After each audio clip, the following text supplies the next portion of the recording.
షోకులో ఉరి విడిచిన నెమలికి సవతిగా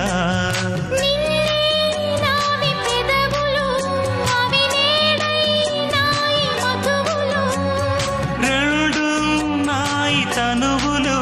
అవి రేపవ్వాలి మనువులు